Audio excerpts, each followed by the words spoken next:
লেখাপড়া করে যে গাড়ি ঘোড়া চড়ে সে, যুগ যুগ ধরে চলে আসা এই কথাটাই যেন মিথ্যা প্রমাণ করতে উঠে পড়ে লেগেছে পরীক্ষা মাফিয়া, চাকরি মাফিয়া, দুর্নীতির দালালরা।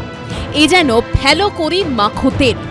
ইউজিসি নেট পরীক্ষা বাতিলের পর সিবিআই এর প্রাথমিক তদন্তে অনুমান লক্ষ লক্ষ টাকা দিয়ে ঘরে বসে মোবাইল ফোনেই নাকি চলে এসেছিল প্রশ্নপত্র।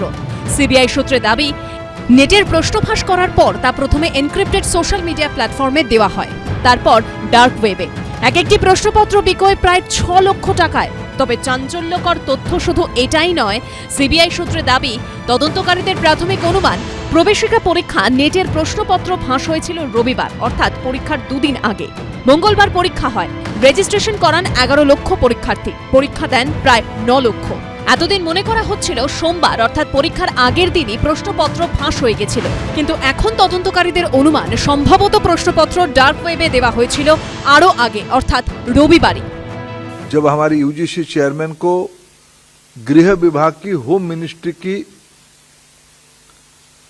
I4C एजेंसी, जो विशेष करके साइबर क्राइम को ट्रैकिंग करने के लिए बनी है, उन्होंने 3 बजे एक जानकारी दी कि इस प्रकार की डार्क नेट में क्वेश्चन आ गया है।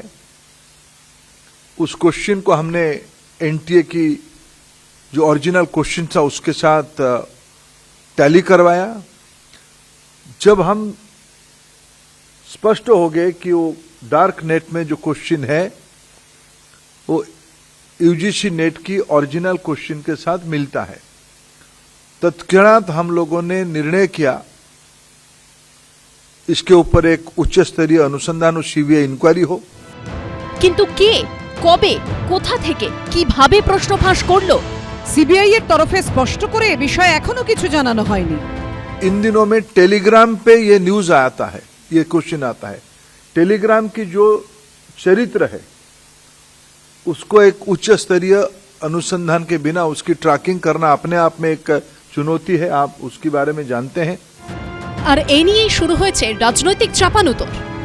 যেখানে বিজেপি আছে যেসব রাজ্যে বা কেন্দ্রে, সেখানে একটু সিবিআইডি যাক, সেখানে মাথা খুঁজে বার করুক। যখন আমাদের রাজ্যের ক্ষেত্রে সিআইডি, যখন কোনো দুর্নীতির ক্ষেত্রে দেওয়া হচ্ছে যে সিআইডি বিশ্বাসযোগ্য নয়, এটা অনেক বিরোধী দল বলেছে, তাহলে রাজ্য যখন সিআইডি কে ডাকছে সেটা বিশ্বাসযোগ্য নয়, তো কেন্দ্র যখন সিবিআই কে ডাকে তখন সেটা কিভাবে বিশ্বাসযোগ্য হয়? যখন এখানে হাইকোর্ট বলেছে সিবিআই তদন্ত হবে, আমাদের আপনার রাজ্য সরকার লক্ষ লক্ষ টাকা খরচ করে কপিল সিব্বলের মতো উকিল দাঁড় করিয়েছে সুপ্রিম কোর্টে যাতে সিবিআই তদন্ত না হয়।